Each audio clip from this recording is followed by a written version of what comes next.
Well, Coasters, it's Bruce here, and today I've got the pleasure of being with John White. Now, John's a Hokitika legend, an entrepreneur in his day, way ahead of his time, and now he's retired with Liz in Nelson, in Stoke, actually. John, thanks so much for talking to me today. Really appreciate it. Good, Bruce. John, what's your full name? John Robertson White. John Robertson White. Was there a reason for the Robertson? Well, Mum came out on the early ship's week in the year about 1919 or 20, and her shipmate was Mrs. Robertson, and they were very, very good friends for our 6 months. So, lay me down, I came down on the scene, and Robertson it was. Where were you born? I was born in Dunedin, but originally in a little tiny town called Seacliff, which was about 20 miles north of Dunedin, a little tiny coastal village town, renowned for the fact that that was the basis of the most violent mental asylum in New Zealand, and had around about 1,000 patients there at the time, many of them from both the world wars, and everybody worked there, so that's where my parents met. And is it still there? I've never heard of it. Seacliff finally was moved to a place called Cherry Farm. Okay. Around about 1958, and so Seacliff really disappeared. It did have a museum there for some time, but that finally folded. So where were you born? Well, in Dunedin, in a small hospital down there. Right. John, who were your mum and dad? Well, my mother came from Northern Ireland. I'm not supposed to say that. A fella told me, don't ever say Northern Ireland, just say Ireland, or you could get yourself into trouble. And Dad came from northwest England, of a small town called Wisbech. They both probably came out around about the 1920s, 25, around about that time. Yeah. And what did they do in Dunedin? Well, Dad managed to get a job as what was known then as an attendant at the Seacliff Hospital. You really didn't have to have any qualifications whatsoever. You were there to look after the patients and to muster them and look after their health requirements and try and keep them happy. Yeah, keep them going. Wow. When your mum brought you home from the hospital, where was your first home? Well, my first home was in Seacliff, but shortly after that was a pretty dramatic situation where I suffered from several aneurysms and was rushed off back to Dunedin Hospital. And today I've still got scars in my arms and 2 feet and stomach for transmission of blood, of course. And I survived that, so back home I was about 1 year old. And you were born in 1937? 37, yep. So what does that make you now? Oh, close on to 84. 84? Yep. Well, you're in good nick for it. You're in good nick for 84. 84 used to be very, very old, didn't it? But it still is. The house that you were born in, is it still there? Yes, I think it is. Seacliff was just a straight road, just a short straight road, and there were houses down one side and a couple of churches on the other, and that was about it. I think the population was probably somewhere around about 150. So did you have siblings? Do you have brothers and sisters? I had a sister, yes, an older sister than me, right, Margaret, and we didn't, it's quite strange, but I can't remember much about our life in Seacliff or relationship. I lived there till I was 10. Margaret, of course, was about 14. Right. So she would know a lot more than I did. But to me, Seacliff was a pretty dismal place to live in. There were no sporting facilities, amenities. At school, there was no swimming pool or any other type of facilities that you get today. So those first 10 years went pretty quick. What did you do for fun when you were a kid? Well, I suppose we played amongst the local kids, mainly in each other's houses. We seemed to have games that we played in backyards, like we might have played a bit of cricket. We tended to blow bubbles as very, very young kids in baths, and Yeah. there wasn't a great deal going on. I think it was all school. John, did you have a nickname when you were growing up? Well, I had a couple really. My initials were JR, so I had several guys that used to call me JR, but most of them called me Whitey. Yeah, You were always Whitey in Hokitika, weren't you? mainly, yes. Mainly, yeah. Where did you go to primary school? Well, my primary school, of course, from 5 to 10, I was in Seacliff, Yeah. and that was just one school and one class. Then I moved up to Nelson in 1947, and I had 1 year at Auckland Point. That was it. Do you remember the names of any of the kids that were at the school? Or are they well Well, gone? it's interesting. My research for my book indicated I found a photo of 1948 of the entire Auckland Point School. And I know many of the names of the people in that photo, and of course many of them have passed away since then. But that photo is full size and really interesting to look at. And got the history of everyone who was there. Yes, and some of them, of course, moved on in Nelson to greater things. And I was interested to follow their progress. It was good. While I was in Seacliff, I had an interesting time when I was 5 years old. Because Seacliff Mental Asylum was the dominating feature, there was a huge fire there in 1942. Right. And around about 40 female inmates lost their lives. Wow. And that was a huge item for Seacliff and for the staff, and the research on that carried on for a long, long time. And the other interesting thing was that as I was moving from Seacliff towards Nelson, we stopped overnight in Christchurch and stayed overnight at the People's Palace Hotel, November 1947. And while there, I opened the window at night and there was traffic sirens, cars racing up and down the streets, and I thought, if this is the city life, I'm not really interested. And believe it or not, it was the night of the Ballantyne's fire, where around about 40 odd females lost their lives there as well. And they were two pretty dramatic occasions as far as I was concerned. Massive tragedies. Very, very, very. When you went to school, were you a book reader? I mean, here you are, you've just written a book. Were you a book reader when you were at primary school? Well, to be honest, I read comics. I loved reading comics. We all did. Yeah. Wasn't it great? Yeah, I loved the detective novels, and more particularly the classics. I tried to collect classics, and Moby Dick and the Tale of Two Cities and all that sort of. And I believed that it did help me in terms of reading English words and relating to the picture, which told me what the words meant. And I always felt that reading comics was a very worthwhile enterprise as far as I was concerned. That's interesting. Where did you go to high school? Well, after 1 year at Auckland Point, of course, I went to Nelson College. And that was quite a dramatic change coming from a little town of Seacliff, where you had to wear the appropriate uniform with caps and socks pulled up and obey the various rules that the prefects told you, such as learning the motto and learning the school song and the haka. Yep. And that was all quick time. You learnt that in the first 2 or 3 weeks. And that was a change, but I thoroughly enjoyed it. And I stayed there for 5 years. Enjoy it? Yes, I did.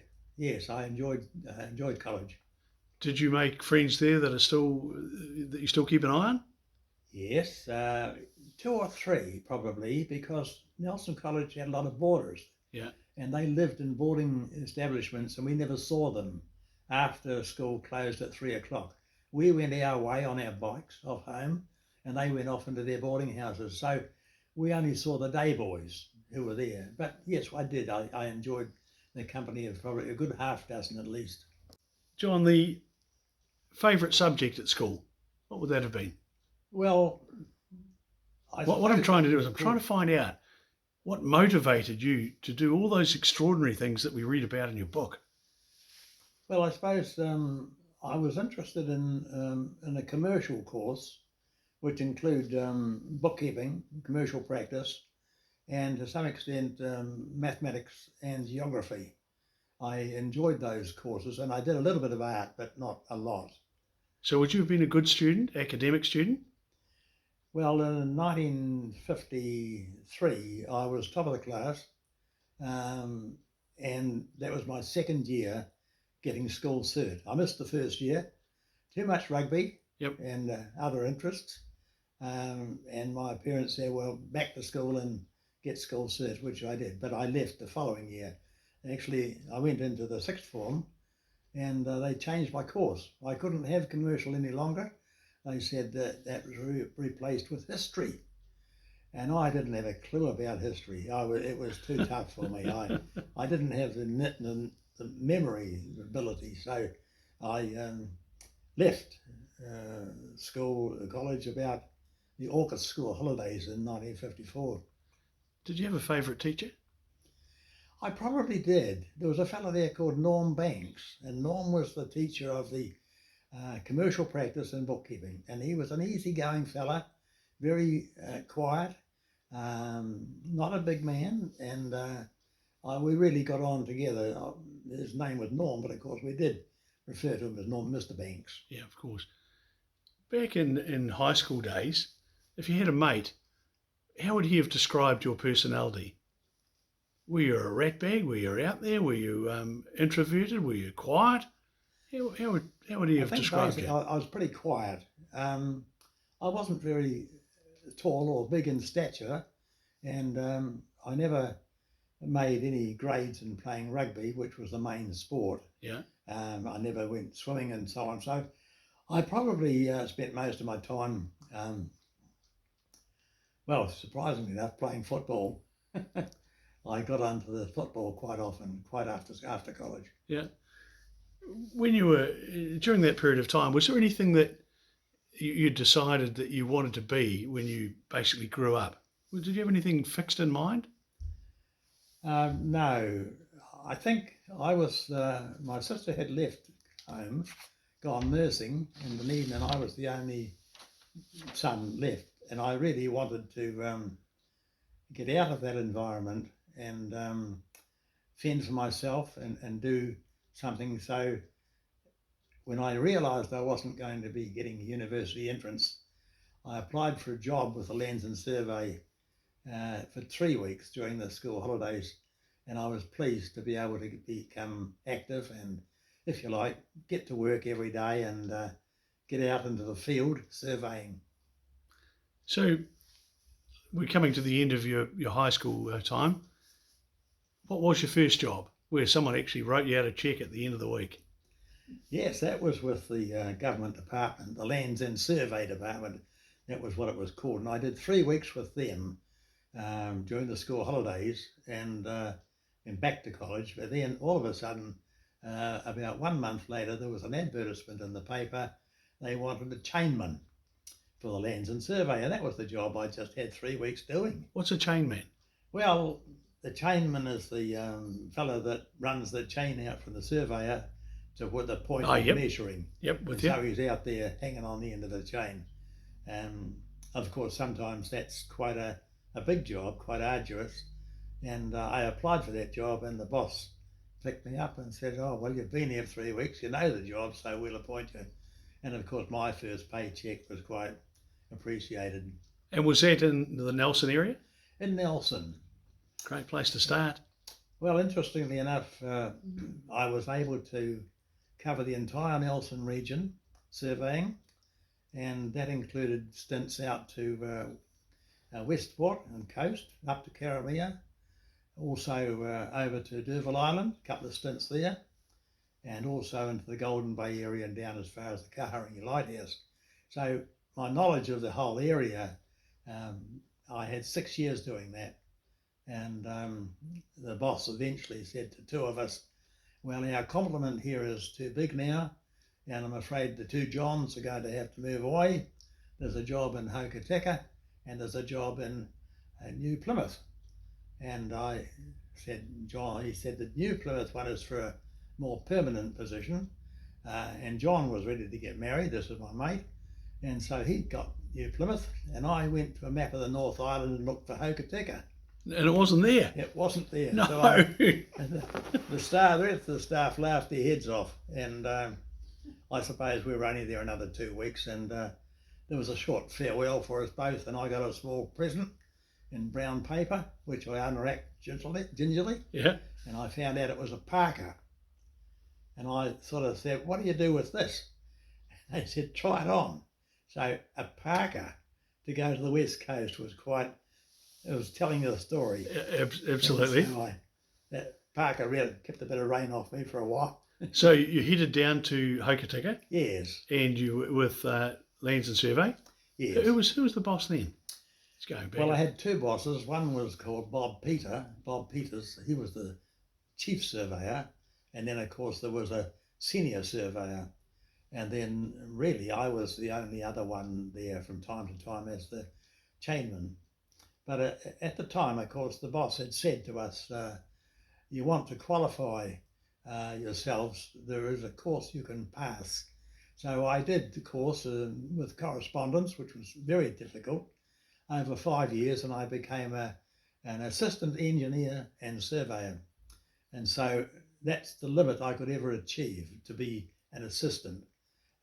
4 years later, I said, I'm not getting anywhere. I'm not going anywhere. I'm not getting more money. I'm going to be a surveyor's assistant all my life, so I'm out of here. So finally, I did resign after 4 years on the coast. And what happened then? Well, I'd met my good wife, and we were living in a building that I'd bought for £100 and upstairs, and we lived in the flat up there. And funnily enough, I opened a little shop down the bottom, and I knew nothing about anything, of course, after 10 years in the government, and I started putting things in there to sell.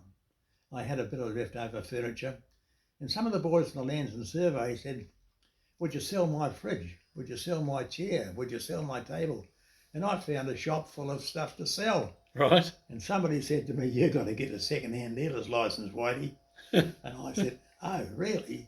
So I became Hokitika's second-hand dealer. And where was that shop? Well, that was in the top end of Revel Street, right on the edge of the commercial area opposite Maitland's furniture shop. Oh, down that And way. there was a building, yes, the north end, and there was a building next door called the Occidental, and that was known because it was a building that had flats in it. But the interesting part about the job of surveying on the coast was that we had to do a bit of trigonometrical work to visit the trig stations up fairly high, Yeah. black and white units. They had to be maintained. Yeah. And we had to also do a lot of trigonometrical work, working out all the angles and distances and heights. And I climbed several fairly high points down there. And that included Mount Fox above Fox Township, Karangaroa, which is further south, quite high, Mount Ryle above Barrytown, and another couple, but they were pretty arduous. I was a pretty lightweight, and my requests for a helicopter fell on deaf ears from the boss. We haven't got any money for that sort of carry on. So you're in the second-hand shop. What happened then? Well, I saw a small section for sale on the corner of Fitzherbert Street and Weld Street, not far from the railway lines. And I figured that most of the traffic came into town there. It would be a good spot for a little cafe. So I bought the section off a very elderly gentleman, tidied it up and put a fence around it, and drew the plans for a house and a cafe. Right. And at the same time, business in the main street came up for sale, and Liz and I talked about it, and I said, well, I'd just be competing with this one in town. It's for sale. It's already in business. Let's have a crack at buying it. So we did. There's quite an interesting story in my book about buying it, but we moved in there about a month later after some difficulty getting finance. What type of business was it? Well, it was a dairy milk bar. It had all sorts of grocery items and so on, Yeah. and had two entrances, two separate little rooms, and one was the grocery shop and the other one was the milk bar. So we started off there. The accommodation upstairs was very good. We had 4 bedrooms, built, interestingly enough, by Henry Pearson in his earlier days after he came back from the war. Bit of history there. Yes, and that was our first kick-off. And of course, our knowledge was zero. We really had to work in pounds, shillings and pence with a wee wooden drawer under the counter, which you pulled out, and you pulled your pennies and your halfpennies out of that drawer, and that's where it started. And we worked that for about 12 months, 18 months. But the milk bar was obviously something that worked after school or on the weekend. And I decided to demolish it and put in a cafe. And so we built that, and it was called John's Diner. And then, of course, we developed a menu, and the menu included whitebait and all the other goodies. All right. And we had a pie warmer and sandwiches, but we also gained an agency for the Christchurch Press. The person that had it was retiring, and I went and visited him, and the director from circulation from Christchurch came over and interviewed me, and he said, oh, you'll be all right, you'll be all right. You meet the rail car at 6:45 in the morning at the railway station, and the press is there. They'll be tied up with wire, cut those up, and you employ 5 paper boys, and you get them off into the town, and you've got about 200 people with Christchurch Press before 8 o'clock in the morning. And that was an interesting agency. It was a good income in there for off season. Yeah. And I think I was the press agent for 28 years. That'd be close to a record. Well, I suppose so. There wouldn't be many, but anyway, that was the other interesting aspect, was that you knew where everybody was that got the press, whether they're on holiday or still working or what. So a person come in from away and said, do you know where Mrs. Smith lives? And I say, which one? And no, she's away for a couple of weeks because she's got a press has been stopped, etc. So you got to know lots of people in the town, and of course they had to come into the shop to pay their monthly or 2 months subscription. So of course that meant at least trade inside the shop. Yeah. And that helped the turnover as well. So what happened after the milk bar? Well, the milk bar business was going along pretty well, but after 6.5 years, we really had enough. We'd been working from about, I got up at 6:30, of course. We worked usually till 9:30 or 10 at night. So that's a really good number of hours per day. And we were pretty tired at the end of the night. But anyway, a shop 2 doors along in the main street came up for sale.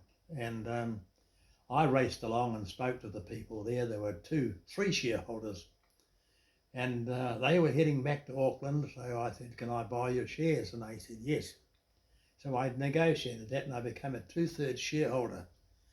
Now the 3rd shareholder was a bit more clever. He wanted a bit more money because he was going to hang on to, and what do you want to do with the building? I said, well, I'm going to open a souvenir shop.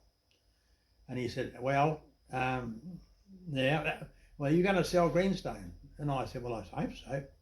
And he was a director of a local greenstone factory. He said, I'll sell you my shares as long as you agree not to sell greenstone for X number of years.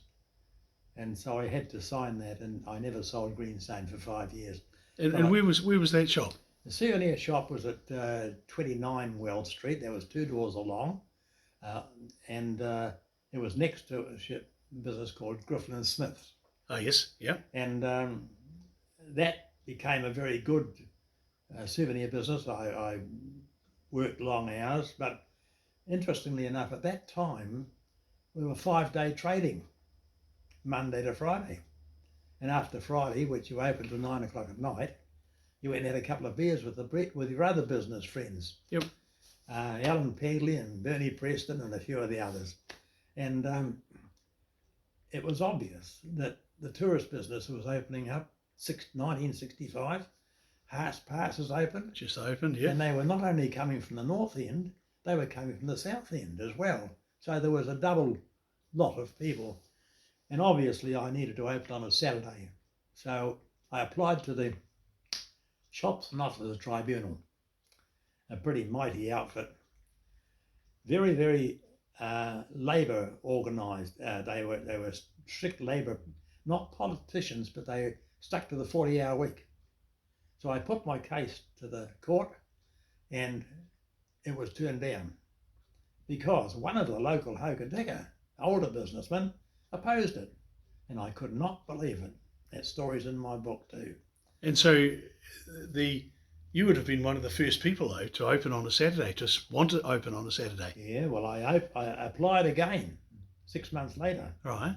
And my wife assisted me on this occasion, and the tribunal said you can open till 1 o'clock on Saturday afternoon.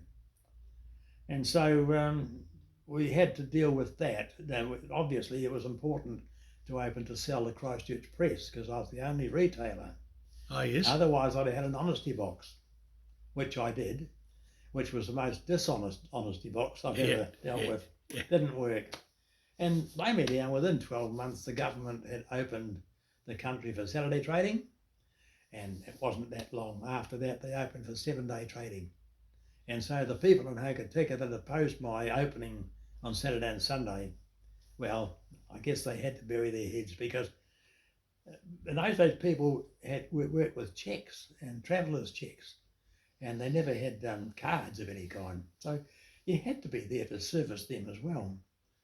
Incredible. So back in those days, there was a bureaucracy as well. It's not just today. Oh, no, no. Oh, well, of course, the small town Hokitika in the 1960s was only run by a handful of elderly businessmen who really didn't really do much for the town. It wasn't going anywhere, and there were other businessmen in town who wanted to see progress, and that included guys like Alan Pegley and Keith Stopforth, and there was half a dozen others who wanted to do different things and see the town progress. So we then formed a business association, and we worked hard, worked with the council on all sorts of things. Yep.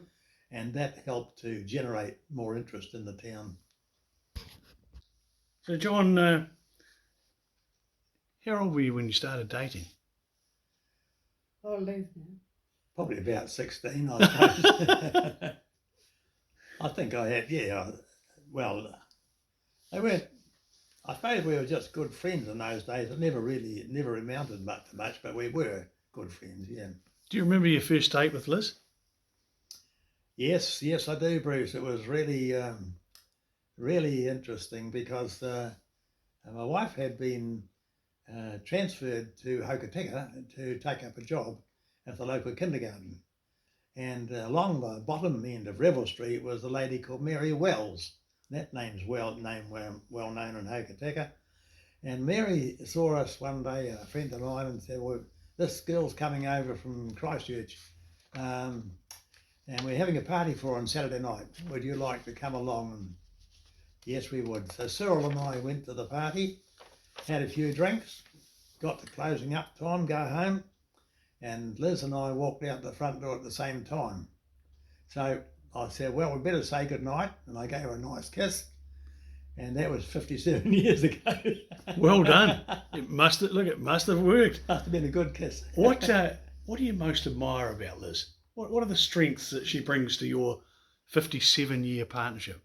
Because that's a long time, isn't it? Yes. Well, Liz is we've got 2 children, and she's a very, very good mother to the kids.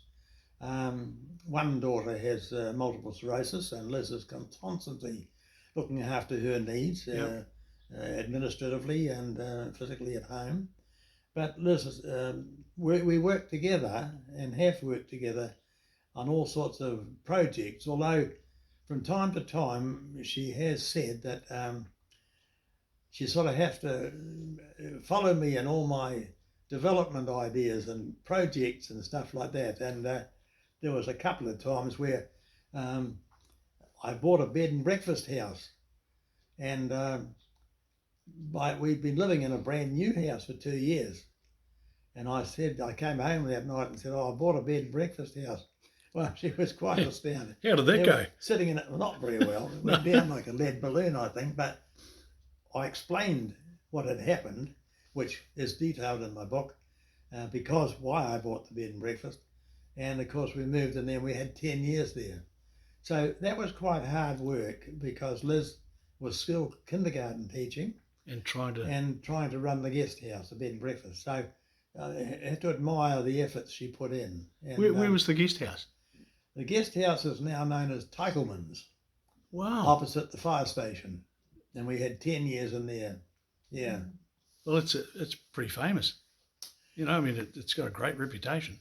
Yes, it's really a nice has. location, and the present people, Brian Ward and his wife, have really turned it into quite an upmarket location, and he's doing very well. We were probably in an era when the walls were all Pinex, and there were limited fire regulations, so we had to abide by all those. Yeah. And abide by health and safety regulations, so they're quite a bit more involved.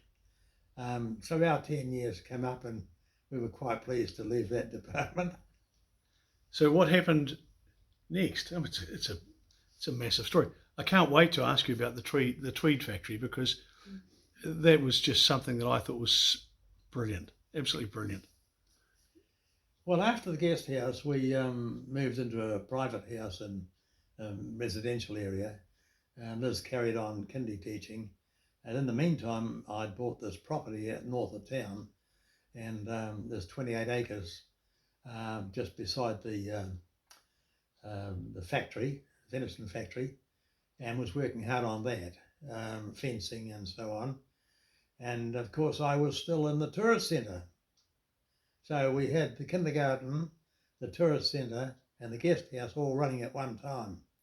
It was quite an effort, but eventually, of course, we sold the tourist centre, and I also built 3 new commercial buildings in Tancred Street. One was an interesting development because it was a tilt slab, and Rodney Giles, the builder, and myself built that, and the house was one of the first tilt slab buildings in Hokitika, and people did wonder what on earth we were building. We did tell them it was a 5s court, which they didn't believe, and they were quite right not believing it. But we finished that off and rented that out for a while. Next small building we built was a brand new TAB. And the TAB was right next to that first shop. And the third building, of course, the one that's there today, is the kitchen. It's called the restaurant there, and it was a French restaurant. And of course, Pierre Esquilar came to see me one day, rather surprisingly, and said, straight up, I want to buy your building. And I said, oh, hang on, Pierre, I've only been here a while. He said, yes, but I want to build a restaurant, he said, and this is the building to build it. I said, what am I going to do? And he said, well, you'll find something. And I said, well, hang on, no, I can't. I'm too busy.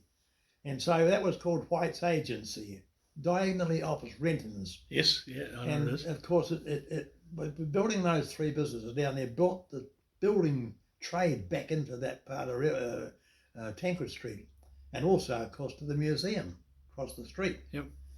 So anyway, long and the short, I sold them the building, and somebody heard that I'd sold it, so they came and knocked on my door and said they wanted to buy the business inside the building.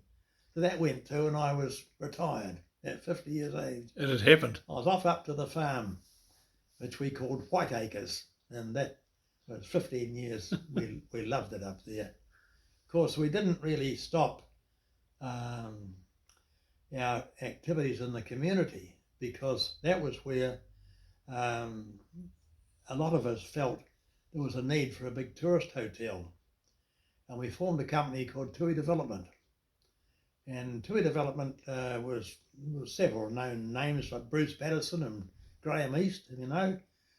We had a company of about 14 members, and we looked for a site to build a tourist hotel. And we found one finally up at the airport, at the terrace, up at the airport terrace. And it was all cleaned off by Doug Cook, who got his bulldozer up there.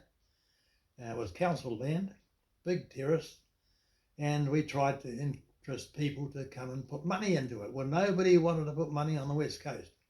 Hokitika was the worst place in the country to invest money in. Yep.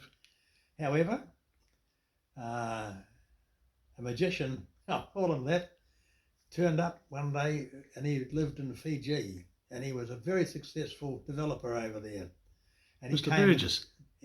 Mr. Burgess, Dan Was. Burgess. Yes. And he said, I'll help you out. He said, I've got some money, let's get on to drawing some plans. So he did. Montgomery, Watson and Christchurch drew the plans, all set to go. Council came on board, no rates to be paid for 2 years or 3 years. Yeah. Water supply, we've got to make sure you got good water up there. Everything was going well until Stan went back to Fiji, sent me a letter. The Fijian government have now declared nationalised everything. All the banks have been locked up for 3 years. I'm sorry. Well, we were sorry too. We were very sorry. It was so close, wasn't it? Oh, very, very close. However, we tried everything else we could. Bruce Patterson was our secretary, and we tried Vibrapack blocks. That was a new company in New Zealand, and they came to the party and said they could build it using Vibrapack blocks, and that would be their display home for the rest of New Zealand. Right. That went back to their board of directors, and they said, we're not putting the Vibrapack blocks in Hokitika. And the next one we turned out was the Framos, the people who build in timber. All timber out, exterior, timber interior. They're still going today. They're a successful company. And they were going to do the same thing. And they had the plans, you see, that Stan Burgess had drawn up. So they could use those as a blueprint. But anyway, that disappeared down a hole as well. The council actually took it on as afterwards, thinking it's still a good project, it's worth doing it. So they advertised to try and bring in developers from around the real New Zealand. We had a gentleman from Christchurch come over, and he was all buzz and fizz, and then he buzzed and fizzed off. We didn't see him anymore. And some chap from Auckland came down, in the aeroplane flying down from Auckland to Christchurch, came over by car, of course, and he was going to build something 10 stories high. And we said, you're going the wrong way. The terrace up there is elongated, and it's got a great view from every one of them. Beautiful. Oh, he disappeared. And so the project itself folded completely. Only 2 members of Tweed Development survived, and that was Keith Stopforth and myself. And we carried on the company, and we did other projects as well. They're all listed up in the book. Yep. Gosh. The Tweed Factory was interesting, Bruce, because I think an activity ceased in Hokitika, which was the manual telephone exchange. That employed about 50 odd people, part-time, full-time, and of course it was all this, turn the wheel, number please, yes, yes, and that was quite a big business. Well, they were going all over New Zealand. We were becoming automatic, didn't need them anymore. And we were quite concerned. There were a lot of people always on the edge to try and get something going for Hokitika, and funnily enough, the council got a letter from a government department saying the situation is occurring over in the United Kingdom where a lot of the people who manufacture tweed are now going to the North Sea to join the exploration for oil. Right. And they're getting big money. And of course the crofters, those who produced the tweed at night time, and so on, they're not doing it anymore. So there's an opening. We think people on the West Coast might be interested in starting up a factory developing such things as Harris tweed, which was really well known. And so another enterprising gentleman, Norm Bishop, yes. Norm was very keen on this idea, and he gave me a ring and he said, let's get a group together. So we did, and we found out, funnily enough, that there were some looms available up in the North Island. And so this group, we had said to one of our mates, whip up there and have a look at them. So he did. Contacted us from up there and he said they want X number of dollars and it's all in going condition. What do you reckon? And Norm was dead keen to buy it. All the equipment came to Hokitika, and we were quite amazed at these old treadle looms that you set up there with your feet and you pedal them, and how you set it all up, and we were quite interested in it. So we paid for it. We raised some money through our directors, and we thought, we'll get into this, yeah. So we started in the old Bank of New Zealand building in Lower Revel Street, big old wooden building there. And we thought, now, all right, we've got some looms, but how do you work them? So I got a letter going through the Labour Department, and they were very helpful. They put it on their vacancy board throughout New Zealand. And so I'm at home one night, the phone went, and all the voice said was, "I'm your man." And I said, "Yeah, well, that's good. I'm not sure who I'm talking to." "Derek, where are you from?" "I'm ringing from Dunedin." "All right, Derek." "Well, I'm your man. You want a weaver, don't you?" And I said, yes, we do, Derek." "Well, I'm your man. Again, I got this I'm your man business." And so, long and the short, Derek came to Hokitika. Right. And he looked at the equipment and he said, "Oh, I was brought up on these." So we thought, you're the man. So Derek and his family shifted to Hokitika. Yeah. And we got him cracking. But by that time, Tweed Development had actually purchased the old Hokitika Borough Council buildings in Sewell Street. Yeah, next to Seton House. Yeah, that's right. Yep. And we set the equipment up there.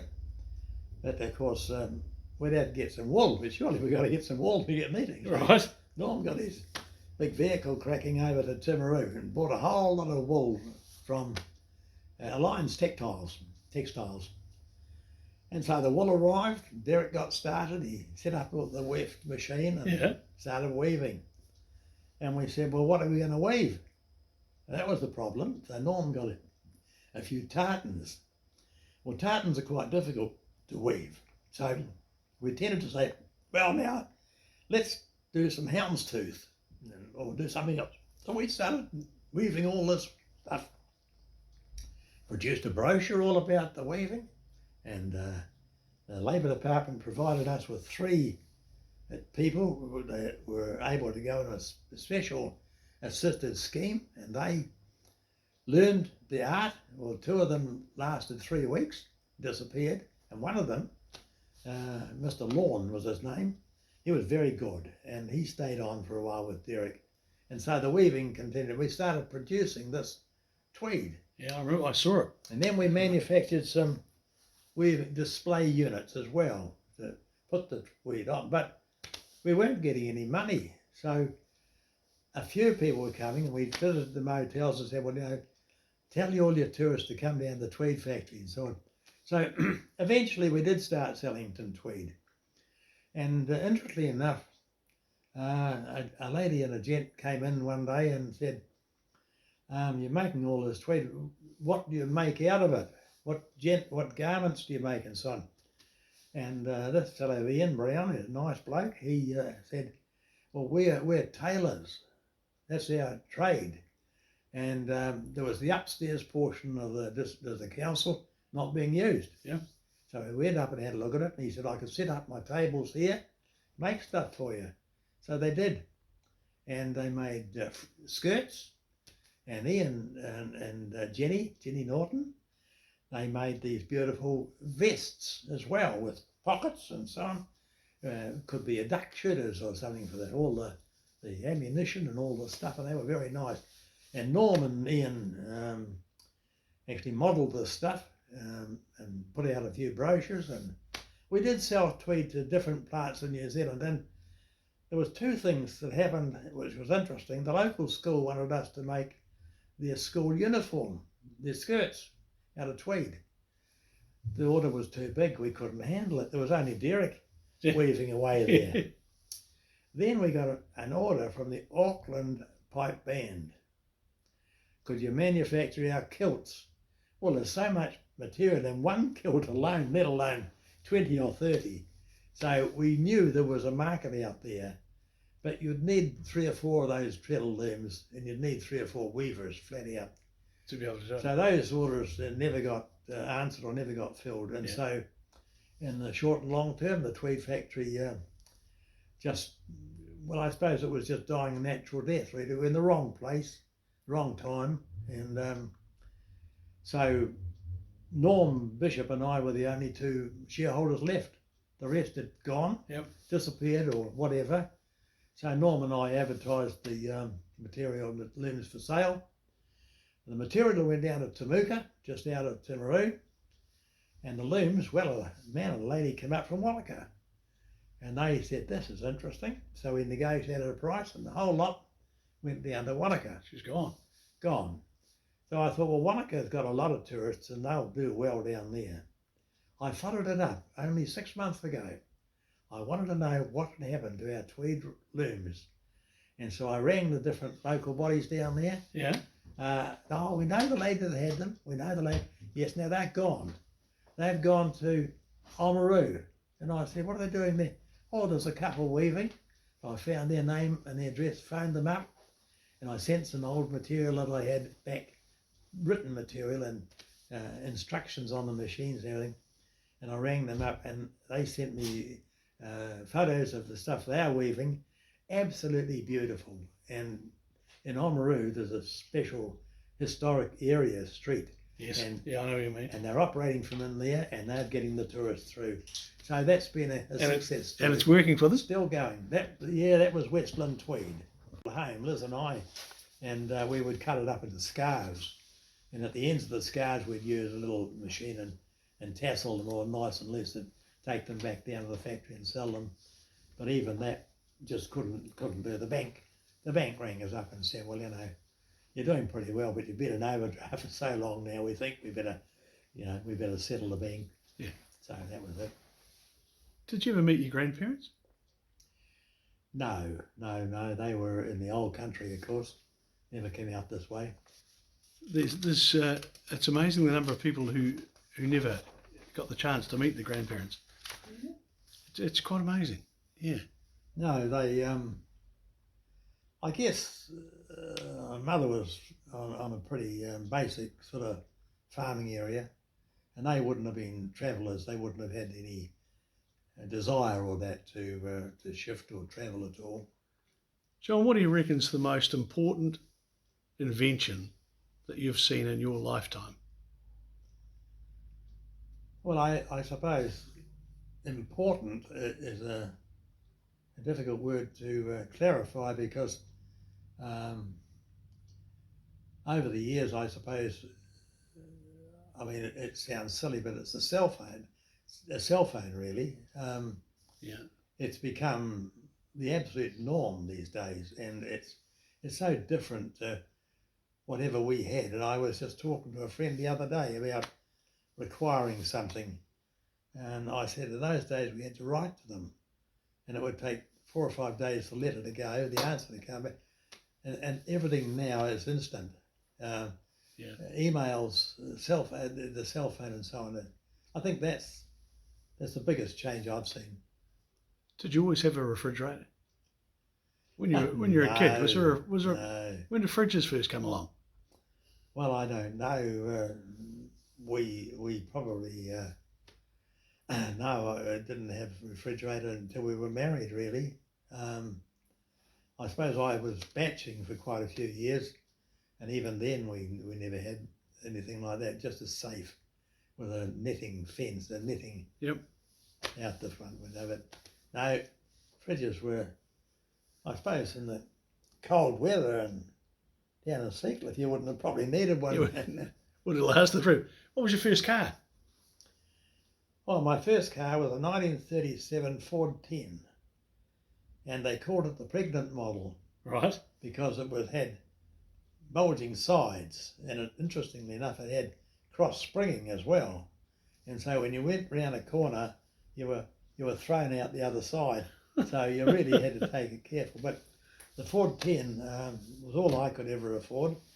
It had white metal bearings, and if you run it for a while, 2 or 3 months I suppose, and you were maybe going a bit too fast, the white metals melted, And of course your car stopped completely. You take the head off and take everything out. And So these are the bearings that the crankshaft run on? yes. No, gosh. And I've probably replaced those about 3 times. You've And, become an expert. yes, it was difficult at the time because I really didn't have any money, and the car sort of had to lie idle for quite a few weeks till I saved up a few quid to be able to get it fixed again. And what was after the first one? What was the next one? Well, the next vehicle was really quite interesting, and I probably shouldn't have bought it. It was a Triumph Mayflower. Right. Or Mayfair? No, Mayflower. And it was one of those vehicles that had square corners, straight edges, straight up to the top. The bonnet was straight, up to the roof and straight. It was quite different. It was an English vehicle, and this colour was actually blue and cream. And it was interesting because when I'd been transferred to Hokitika, I thought, well, I'll need a decent car when I'm down there. This Ford 10 is going to break down all the time, and it's a long way to Hokitika.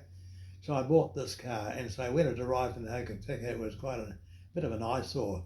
Well, people saw it, and oh, there's Whitey getting down there in that fancy-looking vehicle of his.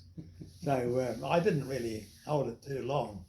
The other thing was about owning a vehicle in Hokitika, and some people would still relate to this, but you never ever had a vehicle beyond your means. You became a tall poppy. Yep. And people didn't like tall poppies in Hokitika. And I always had an older car, very old. And in fact, I had one vehicle which was referred to as the rust bucket. And I used to get around, there's Whitey's car over there, it's the rust bucket. I went to Timaru to a public relations conference once, and in that, and I parked it across the street from the venue. And when we came out for morning tea, I was very embarrassed for one of the members said, look at that bloody old rust bucket over there. It was yours. It was mine. And I sort of cringed a wee bit and thought, oh well, people in Hokitika aren't criticising me for having, and I never had any money really. I mean, they were all mortgaged, but Small towns. small town. Yeah, it's the way it that is. was how it was anyway in those days. How would you describe your sense of humour? Well, I think I've got a good sense of humour really. I can pick a joke, I can make one. Yep. And yeah, I enjoy a good joke, you know. Fine, yeah, good. Now you were on district council, got into local government. Were you on the council? Yes, another interesting aspect, of course, the fact that it will be one unknown in the book, and unknown by most Hokitika people. I topped the poll on the first time I stood, and of course, protocol would say that I was deputy mayor. Right. So once the results were all out, and I'd beaten an elderly fellow called Steve Havel, and the mayor, who'd been re-elected, was named Jack Richards. And Jack came to me, congratulated me, and he said, now we've got a bit of a problem. And I said, yes, okay, what's that? He said, well, this fellow's been on the council for 9 years, and he's been deputy mayor for those years. He said, and if I was to declare you as deputy mayor, he said, there'd be a bit of an uproar in town. There'd be a bit of a jump up. And I said, oh, well, you see, and I was green as grass about all this. I never had a clue about that situation. Didn't know what Hokitika was really like at the time, in 1960 odd. And I said, oh, well, Jack, that's fine. I don't mind at all. And they shook hands with me, and I was the deputy mayor who never was. Wow. Yeah. And was it a reasonable margin as well? No, Pretty I close? think only 3 or 4 votes. Oh, wow. Yeah, 3 or 4 votes. But the thing that it did for me was quite important, because although there was quite some opposition to development and progress and going ahead and changing things in Hokitika, I knew then that there was a hidden majority that supported me. Yeah. They were there, and they put their name, they ticked my name on a paper. So I thought, I've got support there. Yeah. It might not be well known or out there, but it was there. And I stayed on for another 3 elections, I was there for 10 years altogether. Gosh, that's a decent haul, isn't it? So which mayors did you serve under? Just the one, was it? I sort of served under Winston Reynolds for some short time. Yeah. And between elections, the 3-year periods, and Winston had passed away, Maid O'Brien was temporary mayor, and then Henry Pearson. And Henry was a really good mayor. Yeah. And he ran the council smoothly. He was a dedicated Hokitika man. He was a returned serviceman. And to follow that up, of course, Henry wrote a book. He wrote 2 books, in fact. And those books indicate clearly how passionate Henry was about Hokitika and Westland in particular. And he got full support from 99% of everybody. I interviewed Dot Mertens, and Dot said exactly the same thing. Just the way that Henry obviously kept people together. He was, he clearly had something special, which is not easy to do. No, it was interesting. I was still in the milk bar when I was first elected, and Jack, by this time Jack Richards was mayor, and in the milk bar, and after the council meetings, it could be 9:30, 10 o'clock, those who wished to would decamp to the Railway Hotel. Right. And we'd have a couple of whiskies or a couple of gins or whatever. Yep. And your business of the first 3 hours was gone. You're all mates and you're talking about good things. Well, this particular day, Mrs. Richards came into the shop. "John White, I want to talk to you." And I said, "Hello, mate, how are you?" And she said, "I'm not very good." She said, "Ever since you've been on council, my husband's coming home later and later and later every meeting." And I said, "Yes, well, we had quite a lot of business on these last few meetings, mate." And she said, "Don't you talk to me." She said, "You talk too much." And she said, "You're the one that's keeping the meetings going." And I said, "Oh, well, never mind. We all enjoy it." And so she walked out, stormed out. And I laughed and laughed and laughed. And I thought I should tell Jack that, but I never did. We all never even knew where we were. John, what are the important lessons? There'll be a lot of young people who will be watching these videos, because we get up to 300,000 people view our videos every 7 days. They're quite big figures. So for young people out there, lessons in life that you've learned, what would be the most important one? What can you convey to them? Well, I think it's important from my perspective, looking back. I think a good education is vital. You've really got to know, you've got to know your 3 R's. If you can't spell and you've got no maths, I mean, things are so technical these days that you've really got to keep up with it. And I think also a determination. If you've got something you want to do or you've got in mind, have a go at it. Even try and get your support of your friends and your parents and your teachers, and put your ideas to them and stick with it. You know, it's sort of an open world even today. There are opportunities out there for people, young people in particular. And I think a lot of the females, the young women, coming into male-dominated activities, and I see them airline pilots. They're doing. I see people in the pictures with machinery. They're out there plastering. They're painting. They're great girls to do these things, And not only that, of course, we're enjoying seeing them in the sporting world. They've got determination, and these are great things to develop. I'm rather horrified, really, to see the amount of time and effort spent on the telephones. The phones that I'm saying are a great advantage for New Zealand, and I think really they're being abused. We're not communicating enough with people. This is probably a constant thing with anybody else that views their situation. And so much time and effort is, well, no effort really, but time is spent on their cell phones.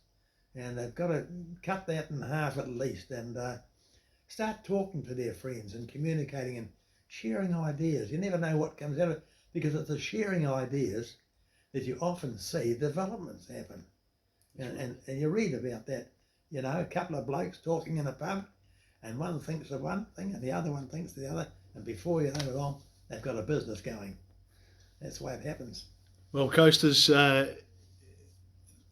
John, it's been a great pleasure for you to give me the time you have today. Coasters, you'll be able to watch this as a series. It's a 7-part interview series. It'll be on, and I'll let you know the date, but it'll be on at 5 p.m. for 7 weeks in a row.